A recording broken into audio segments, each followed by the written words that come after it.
people that worked in these other groups were caught being agents of the government. Like, this is known stuff here. The leader of the Proud Boys was a former FBI informant. I've covered that before. The Oath Keepers, that stuff was on video. I'm not sure about the 3%ers. Those were all different groups. Was there anything on the ground there that you said with your own eyes, like, this is suspicious? Not to say that you know for sure, of course, again, Your Honor, but is there anything that you can point to?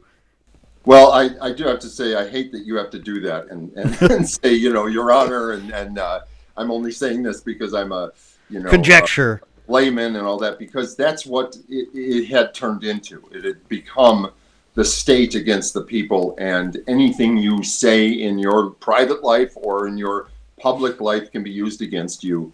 And that's what happened to me and a lot of other people. But back to the point, when, a lot of this comes in retrospect, because I was not at that event with that filter of who might be a government asset, who might be an informant or CHS.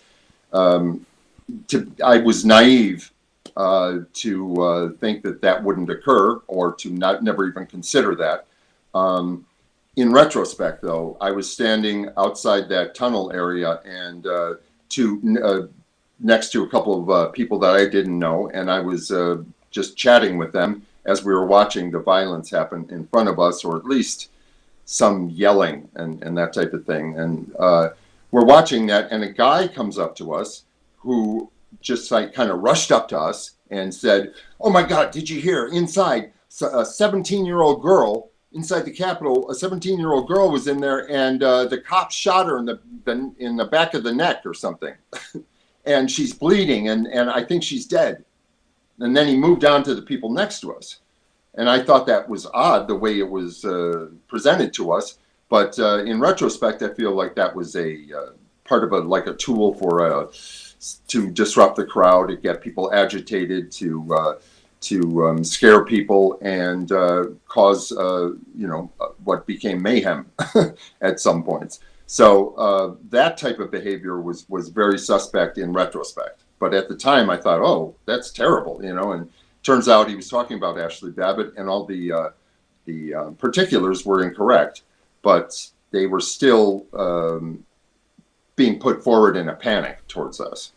So that was one instance. And then also when a few minutes earlier, I guess, when I was down in a lower part of the back, I was standing next to some guys that started arguing, some protesters. One guy was yelling at the police, and then another protester came up to him and started yelling at him, and then they were yelling back and forth at each other right in front of me.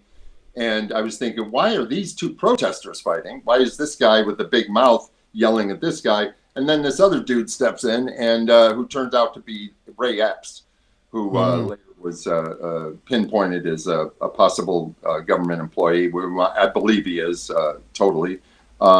But he came in there and was like, "Oh, come on, guys," telling them, to shut up or something, or to stop fighting. And then the tear gas gets launched into the crowd, and we're overcome with the tear gas. And I've never experienced anything like that. So you're immediately like, "Ugh!" You can't even breathe. And so I, turned on my heels and started running away.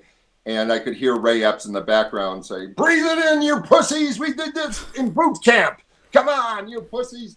And I thought, wow, what a bold assertion. He's staying there in the tear gas and yelling at people. And I thought, well, he seems like an ex-Marine or something. I have no idea, but I thought that was kind of funny. And then later, when he was pointed out as being an agitator, it made sense.